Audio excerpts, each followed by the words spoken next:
The views and opinions expressed in the following podcast do not necessarily reflect those of the producers, the affiliates, or digital platforms hosting this podcast. All content is for the purposes of education, conjecture, and at times entertainment. We promote inclusiveness and diversity. Enjoy the show. Welcome to Into the Deep with Jay Costa.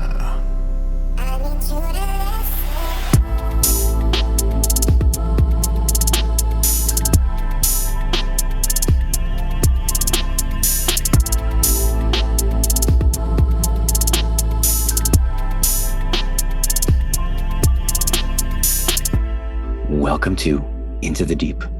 I'm Jay Costa. I am ecstatic about today's guest. She literally takes trash, mostly plastics, and turns them into works of art. Today's guest is Stephanie Hongo. Stephanie, who works under the artistic pseudonym Sugarfox, has been creating art from trash for half a decade. She's been featured in People magazine and recently made a very special piece for Drew Carey himself. We talk about so many awesome things, and I absolutely adored our conversation, so I just want to jump right in. So join me as we seek light and journey into the deep with Stephanie Hongo, otherwise known as Sugarfox. Enjoy.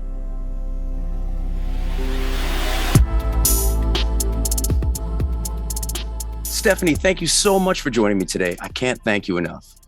Thank you. It's my pleasure. Awesome. Well, I know who you are, but for those watching and those listening, would you mind sharing who you are and what it is you do, my friend? So my name is Stephanie Hongo. I am a trash sculptor. I work online under the artist name Sugarfox. And like I said, I'm a trash sculptor, which is exactly what it sounds like. I make sculptures out of junk. I primarily make animals. That's really kind of for no other reason than I just really prefer to make animals.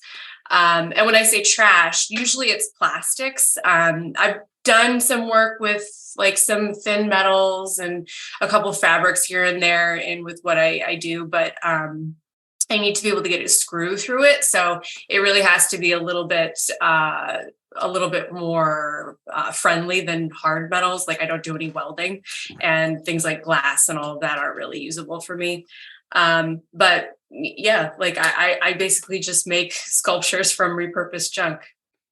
That's awesome. Yeah. And like, you've been doing this for a while too. This isn't just something you just picked up, right? Yeah. It's been about 5 years. I started in 2017. At first it was basically just kind of for fun, but now it's my full-time gig. That's awesome. Yeah. I mean, did you ever imagine that this is the trajectory you'd be on, doing this, making trash sculptures? No, not at all. I had hoped when I started doing it, I was like, wouldn't that be dope if that ended up being like my full-time gig? But, I just kind of thought that it would be a means to where I'm going next. And it just so happened that it was well received, and it was, enough of a creative endeavor for me that I could really sink into it and really do a lot with it, which I think, I hadn't really found with a lot of the art that I had done prior to that. So I think because I love it so much, it did allow me a lot of, freedom to explore so many different facets of it and just kind of keep going with it and build upon it. And I think that when you're really excited about something, it makes other people excited about it too. 100%. There's something to be said about that kind of energy where it's just like, when you're around people who are passionate about something, you can't help but feel that energy rub off on you and then just kind of manifest even more. So I totally agree with that. Yeah, it's great. What mediums were you working with before this? I gotta ask. So pretty much for my whole life, as long as I can remember, I've been doing art in some form or another. As a kid, I was always, I've been using a glue gun since I was 5 years old, something like that. I had a craft box as a kid. Like I really liked just making things with my hands and doing art. So pretty much anything that I could explore, from drawing to painting to pottery, beading, all that kind of stuff, was just, just for fun though.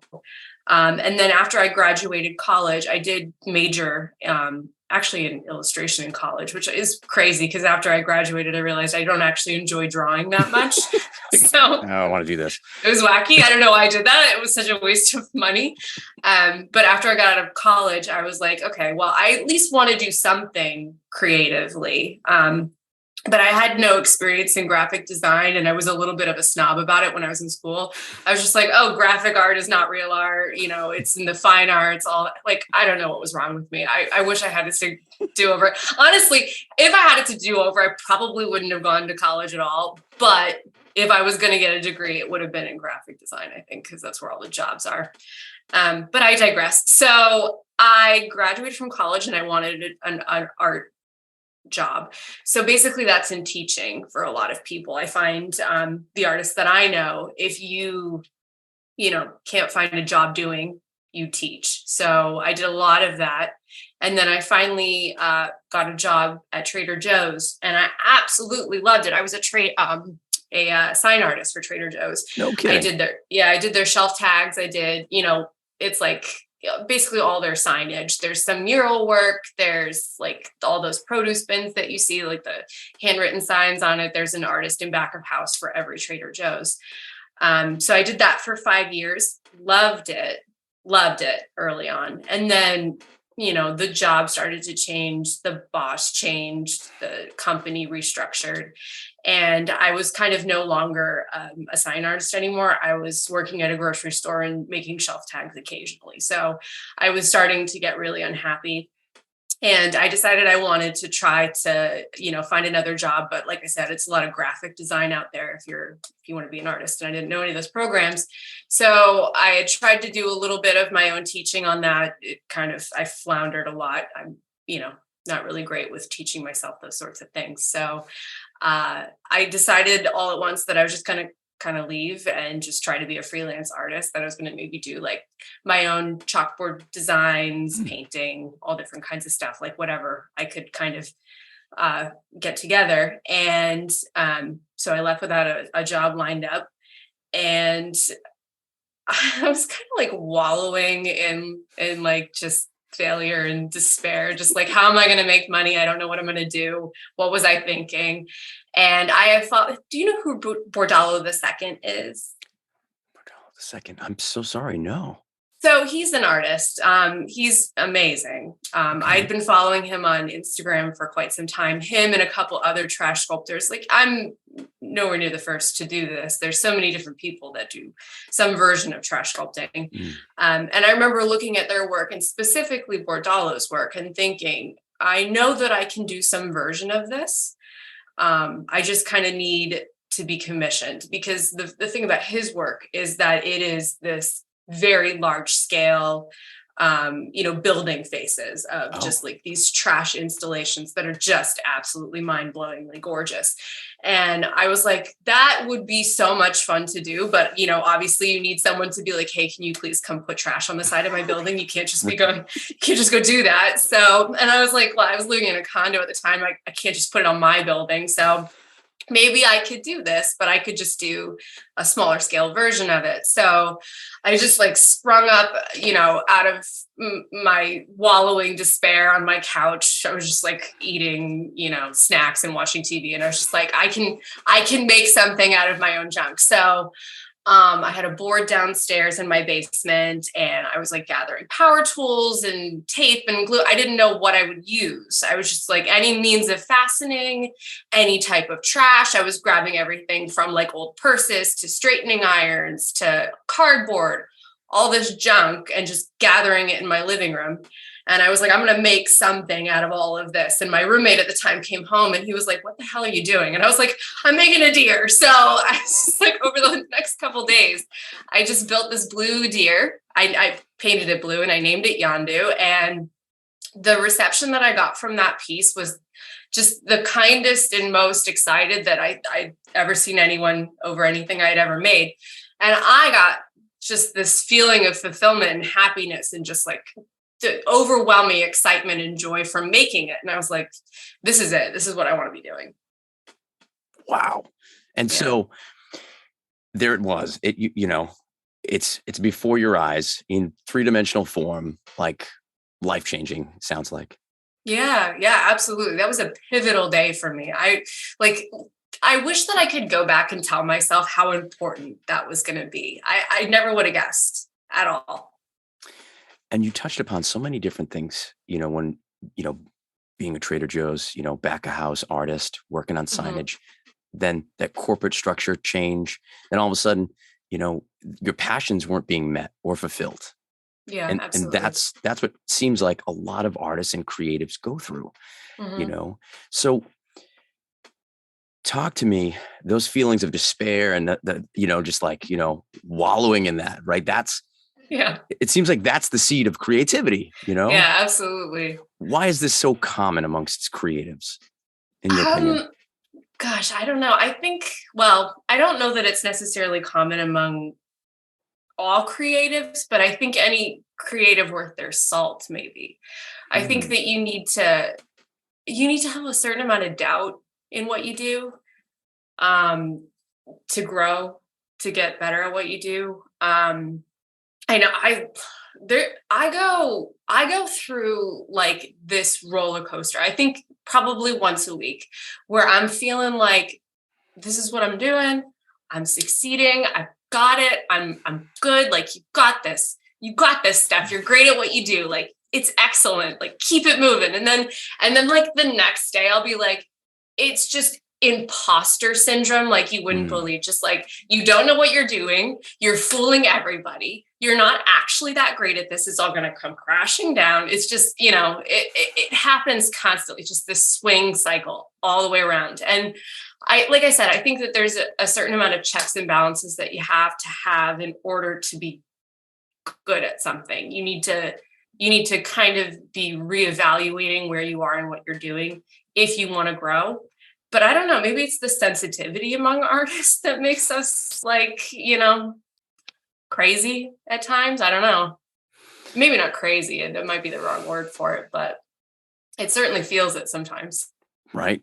Uh, and that's the thing, it's common, it seems, with a lot of folks that I've talked to, and just, not being, an artist in the sense of, creating trash sculpture, but like, as a musician or like, Yeah, yeah. painters, like, I feel like you're right. It's like these roller coasters of emotions. And, sometimes it's like you look at others seemingly like, oh gosh, do they need constant validation? Like, why do I Right. need it? Like, what's going on with me? But, to your point, I think I appreciate how honest you are with yourself and with others, that like you're going through these same feelings week to week, even. Yeah, yeah, all the time. And I don't know that I would necessarily have it any other way. I think that if I started to feel like I got it together and that, it's solid and there's no change that needs to happen and, I'm just the goat, then, it would start to look like crap, I feel. It would just start to fall apart. I would start to be too, sure-footed in everything I do. I wouldn't second guess anything. And I think second guessing really does lead to growth. 100% agree with that. I think you hit the nail right on the head, because then where's that growth going to be if we're just resting on our Yeah. laurels? Yeah. Yeah. You gotta constantly, not that I think one of the biggest things too, some advice, if I'm qualified to give it to anybody, would be to make what you like and not necessarily what you think other people would like. But to that degree, I also do feel a certain amount of like I take a certain amount of criticism and opinions seriously. Hmm. I think that you need to be careful not to take criticism from someone you wouldn't take advice from, but at the same time it's a good thing to have, those checks and balances. But yeah, I don't know. I think that it's such an important part of the creative process to kind of, second guess sometimes. How important do you feel self-care is, and the role that self-care might play in maybe your inspiration? Oh, I think it's super important. I actually I got back into trying to, run a little more recently. And having a regimen where I wake up every morning and I go for a run. I think that, you know, addressing your body and your mind in those ways is really beneficial to creativity in the long run, because I think getting that out of the way and getting something concrete accomplished early in my day makes me feel a little bit more on track to do more as my day progresses, which I think is, because there's days where I'll go downstairs. I work in my basement, and I'll just kind of like sit in front of whatever I'm supposed to be making, and it's just not coming to me. And if I haven't done anything else with my day, if nothing comes to me, I just feel like I've wasted my day. And, I'm just kind of like, well, now what? A whole day's burned and ruined. But at least if I've run that morning and I've done a little bit of exercising, I don't feel like it's necessarily a waste of a day. It may not have gone the way that I wanted creatively, but at least I did something else. So just in a literal sense, I think that part is really important for me. I've always been a pretty healthy eater. And I take in a lot of nourishing content. I listen to a lot of, nice conversations and podcasts and stuff. So I think that's beneficial too. I listen to a lot of music. I take in, art in various ways all the time, music and all that. So I think that's helpful. And it also kind of looking at other people's work and other people's art, I think is, as long as you're not stealing directly is great for the creative process. It allows you to just kind of like feed off of their energies and their juices and kind of see what other people are doing. And sometimes that gets your own creative juices flowing. So I think all of those things, to kind of go back to like the whole idea of like a mental health and a physical health is good for creating. Right on. I love that. And like, obviously, like since we were kids and like now seeing kids in a newer generation, we hear about like how a lot of different art programs are being, maybe pulled out of schools, or maybe they have less funding and things like that. Like, what are your feelings about that? Like, how do you think we can get children, into art and all the benefits? Oh, wow. I mean, that's a great question. I don't know. It's the school thing really is such a bummer. I have quite a few friends who teach, and it is a shame. Because I know that when I was in school, that was my favorite part of my day. That, going to, the elective, like, on these days we have music, on these days we have art and all that. And I'm sure like for the athletic and more kinetic kids, the gym, all that, running around and getting exercise is important to them. So I think that, trying to stay balanced and well, you need all of those things, you not just academia. So I don't know what the answer is, but I know that for me, I definitely did seek it out separate from school. I have a twin sister, and her and I were very interested in drawing at a young age. And I remember my mother saying to me, I don't have any memory of it myself, but in kindergarten, she said that our teachers, I guess, went to her and said, your girls have, I think, a natural talent for drawing. You know how most kids put, when they do like a landscape, they'll bring the sky only so close to the ground, and then they'll put a white line in between the sky and the ground. Right. I guess my teacher thought that it was interesting and kind of telling that we would bring our sky all the way to the ground and we wouldn't leave that line there. So I guess that and a couple other things made her think that we had a natural gift for it. So she told my mother, and my mother, thankfully, cultivated that in us. She gave us private lessons, and, she saw it as a potential thing that we could grow with. So I think if you are a parent, that might be something to consider, that, just keep an eye out and make sure that you're allowing your kids any possible opportunities to try to cultivate something that they might enjoy when it comes to the arts. If they seem to really like painting or drawing or even, like music or whatever it might be, make sure that you're making it available to them, not necessarily forcing them to do it, but if they're interested, allowing them to explore it more. Yeah, I love that, because like for children, I mean, it seems like just as humans, we're just like built to create. We're always wanting to, make things, tinker, and just how different do you think your life would have been if you had never discovered art or like been involved with art? I don't honestly, I don't know. I think about that sometimes because I have some friends and some people that I've known through the course of my life who I cannot think of like what they would necessarily say when they meet someone for the first time. Like, what are their identifying characteristics? How do they present themselves? What do they say when they want to, communicate who they are? Because for me, it's always been, my name is Stephanie. I'm an artist. I have a twin sister. I have ginger hair. Like these things that I just like have just ingrained in my identity that I don't know what that would be if it wasn't I'm a creative person, It's just come with me my whole life. I don't know. I don't know what that looks like. What does one say when they don't have, do you just bring up like, I don't know, your favorite color? Like, what do you talk about when you don't have like a thing? You know what I mean? So Totally. I really don't know. Yeah, that's kind of hard to wrap our head around of like when you identify with a certain piece of or a large piece of Yeah. who you are and your identity. Like, how do Yeah. you translate that? Right. And just truly too, it gave me such a strong sense of self as a kid. It allowed me to just, this is who I am. Not that you should be defined by what you do, but Sure. I was happy to be defined by that. Like it made me proud, So I don't know what that would have looked like if I didn't have that. Right. And I'm sure, just like any creative, the pushback from maybe friends or some family, who knows, saying like, "You sure you want to go down this path?" Yeah. How Yeah. how often did that happen?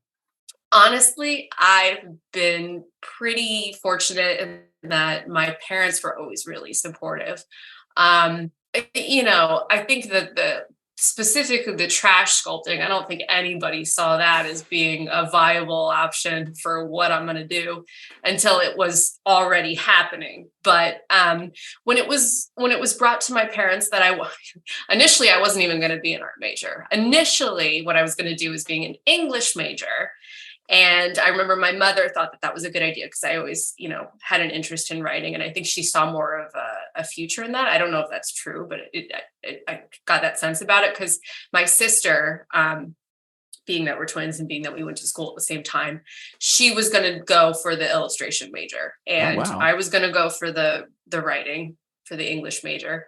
And the summer before orientation, I got a packet of stuff that I was supposed to discuss during orientation and she got nothing. And I was like, oh, this is some bullshit. I was like, I'm going to switch over to being an art major.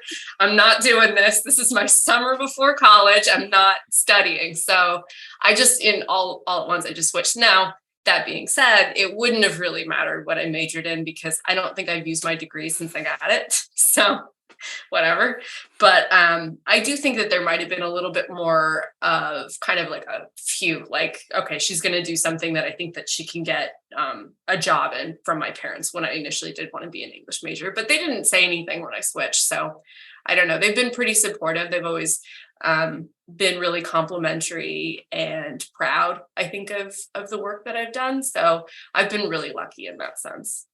That's awesome. And Yeah. I can relate, very supportive parents, especially if, Yeah. having a creative child. And my brother's a creative person too, but I think it's so important, like having, guardians or parental figures or positive, role models in your life that are going to Yeah. cultivate what they see in you and those passions and fanning those flames. So I think you're right. You are very, very fortunate. Yeah, absolutely. I mean, I don't know that it would have mattered anyway, because I was so very kind of down that road when I was on it that I think even if I had gotten some resistance from them, I still probably would have gone the path. I would have been like, you can't tell me nothing. This is what I'm doing. But it's nice that it didn't have to happen that way. Yeah, absolutely. And now that you've been doing this for several years, and like, are there some things now that you obviously we always wish we could go back in time and like tell ourselves some things or but are there things that you've learned along the way that you feel like have directly impacted your life and maybe even just who you are as a person and maybe how you view the world? Um, Gosh, I think, well, for starters, I probably just would have done it sooner if I had it to do over again. I think that I stayed in a situation I was really unhappy in for way too long. It was to the point where, and I suppose this could probably answer that question to a degree as well.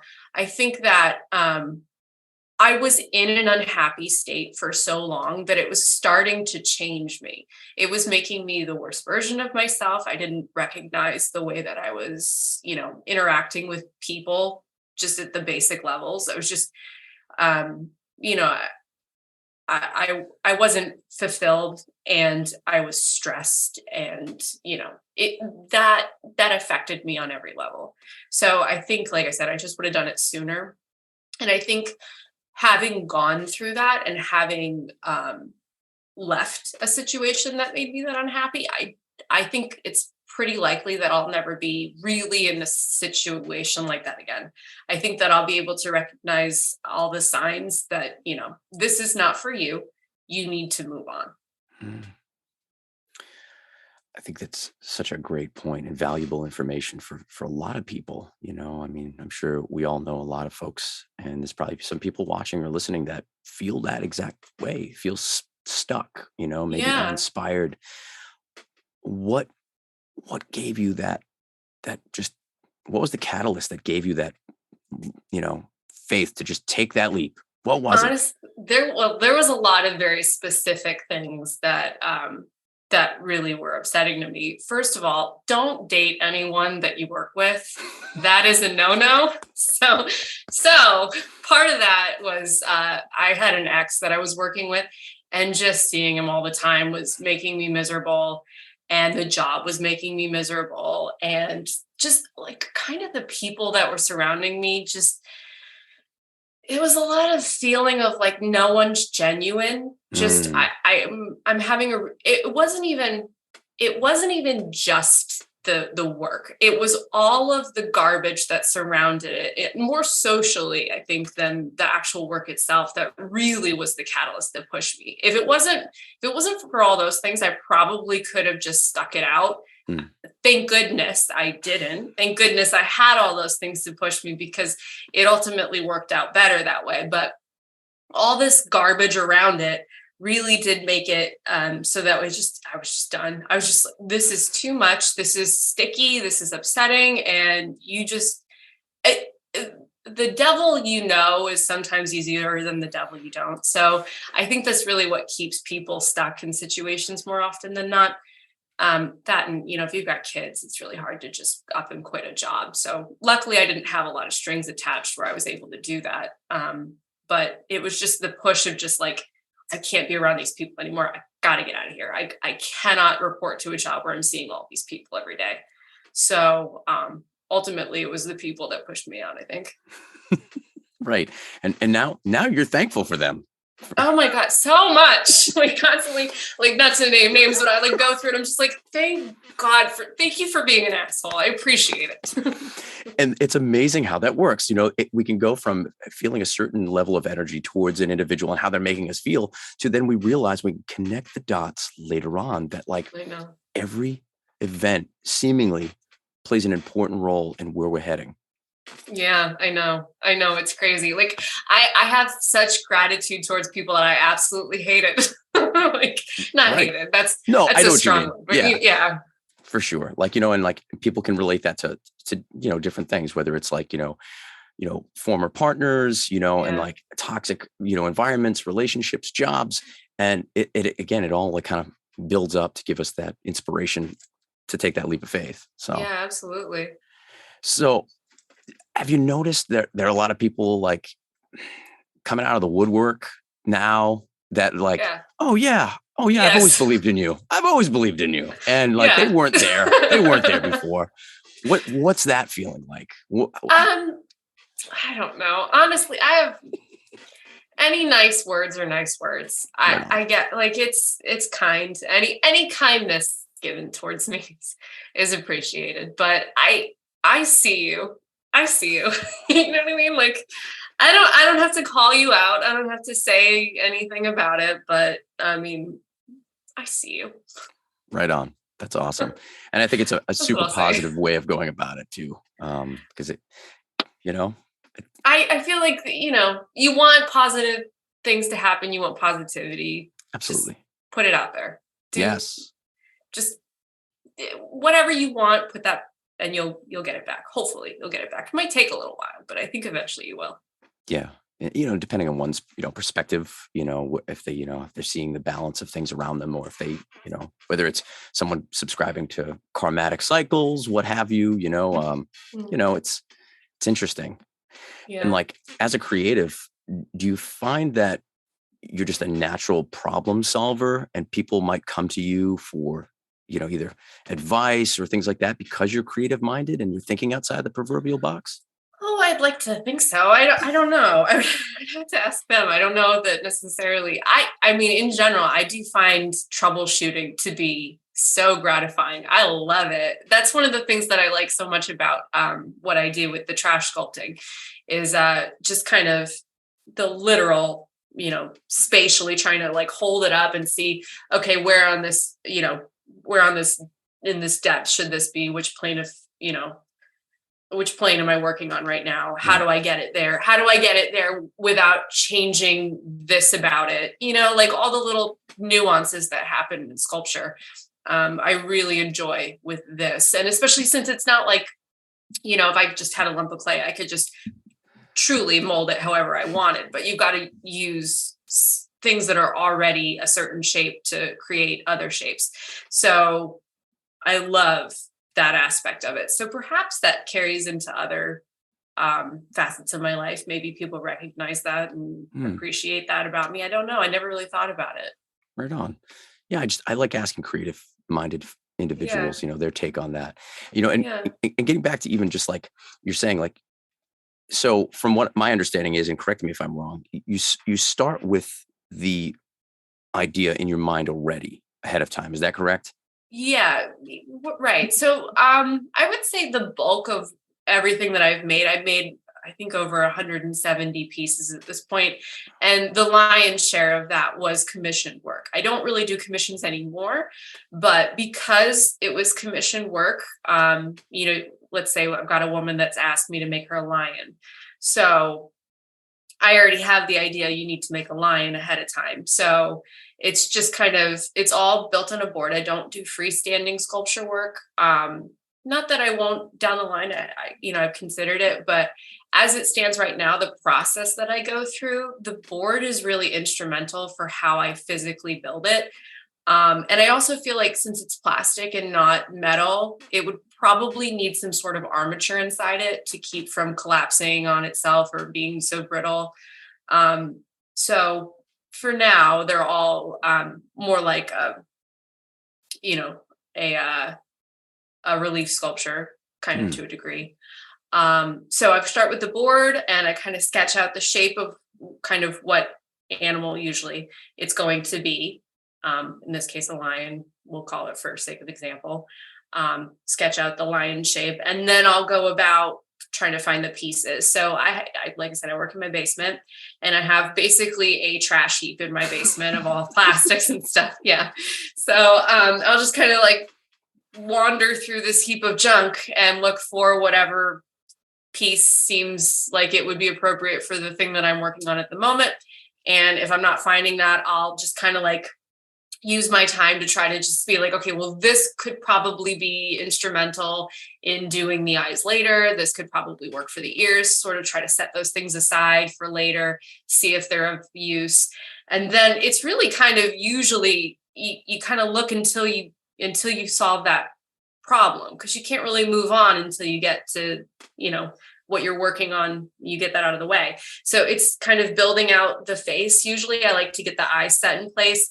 If the eyes are not symmetrical, the whole thing will be off. So putting those eyes in place and getting them where they're supposed to be, set on the right plane, is really important. So once that's done, the rest kind of feels a little more like gravy. But it's just kind of a sifting and troubleshooting process from start to finish. Right on. So fascinating. Have you started with one thing and you're working on it specifically to be one type of animal and then you just change course? Has that ever happened? Yes. Yeah, which is why I prefer not to do commissions. Well, Gotcha. that and a lot of other things too. So if it's a commission, obviously I can't just change my mind. But I've been in the process of making a raccoon before, and then just been like, the face shape looks more like a fox to me. And like, I'll bounce ideas off my sister all the time because she's an artist too, and we have like very similar brains since we're twins. So I'll like text her pictures a lot and be like, does this look like a what? And she'll just be like, no, I'm gonna. So we'll just kind of like sift through it a little bit, and I'll be like, you know what, I'm just gonna change it. So I've done that a couple times. Specifically, the raccoon into a fox was one that I did not that long ago, but I'm sure it's happened a couple other times. Or like sometimes it won't necessarily be a whole change of the animal. Sometimes it'll be like a color change, or I'll set out to make like a full body version of that animal, and then I'll change my mind and be like, you know what, let's just do a bust. I feel like that would look a little bit better. It would be more dynamic or whatever it is. So I like the freedom to just change my mind if the creativity isn't where the initial idea was. If it's going off course, I want to follow the course that it takes me down. Right on. And like, I know you mentioned just that giant trash heap of plastic and things. And, from my understanding too, like, you have friends and family that will just donate some junk to you to use. Yeah. What's the most unique object that you've been donated or given to you and that you've used in a piece? Gosh, that I've actually gotten that question a couple of times, and I wish I hadn't asked it now. It's because every time it's asked to me, I'm like, God, I should spend more time thinking about this because this is the first time it's come up. But I have a hard time coming up with something that really does feel super unique, because all of it kind of feels wacky to me. It's just like, I mean, there's everything from like, I get stuff from like baking pans, children's toys, basketballs, like all kinds of the most random stuff. It's just random stuff. It's like if you were to just see a children's book of a trash heap and all the randomness that you would see drawn in that trash heap, that's basically what I have in the other room. So, there was one woman that wanted to give me a whole piano, and I was like, I cannot use a whole piano. I appreciate it. I did use the keys though. So that was, which was hard because of, how they're made. I couldn't get a screw through it, so I had to glue it. So I don't know, stuff like that though. I used a cello once. I used a violin. Wow. Musical instruments, especially if you can, like, it was in a chameleon that I made. And the violin was. So you could see kind of the scalloped edge of the violin in the belly of the chameleon, which I thought was really fun. Things like that. I like to do stuff like that if I can. My intention is that when you look at it at first, you're just like, okay, that's a whatever animal.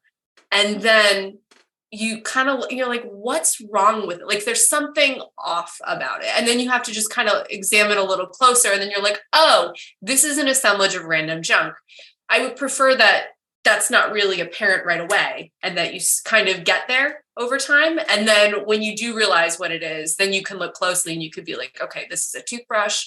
That's a 6-pack cap. That's a, Spider-Man action figure, go through and just kind of like discern what these little things are when you look closely.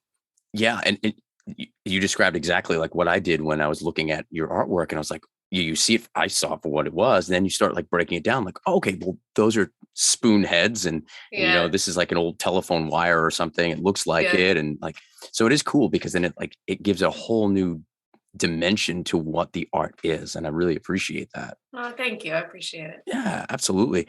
So, you closed your books, you're not doing the commission stuff, but like where's the furthest that one of your pieces has traveled to your knowledge? Japan. Awesome. Yeah.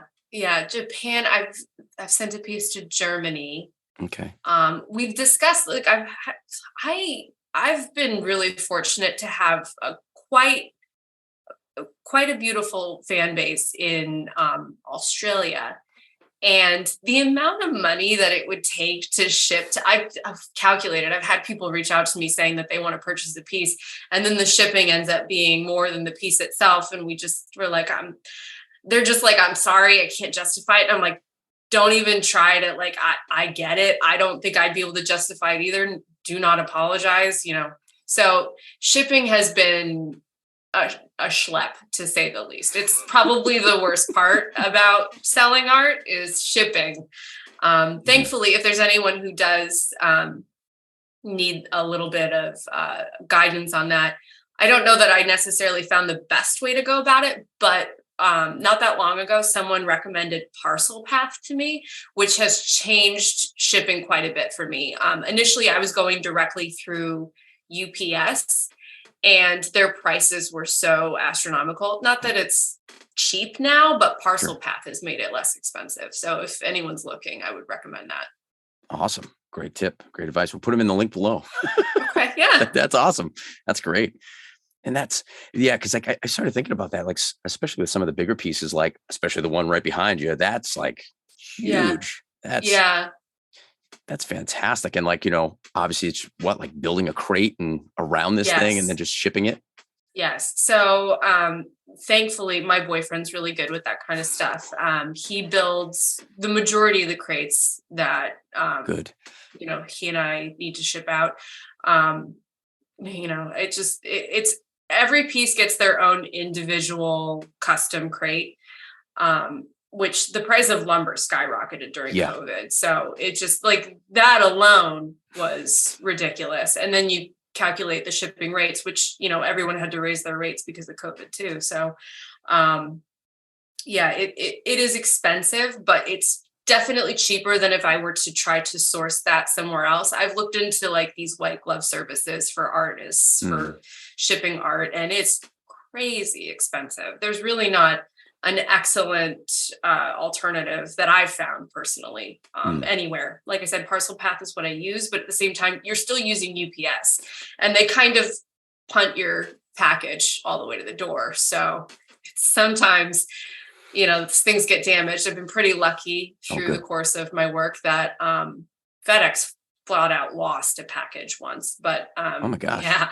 I went through the range of emotion with the several people that I had on the phone over the course of a month. I was like losing my mind, angry, and just trying to be sweet as pie, and then I was crying, and then I was screaming, and I was just like, can I just get some answers? So I don't use FedEx anymore, but so we custom make all these crates, and I do my best to try to pack them as nicely as possible so there's no damage when they get there.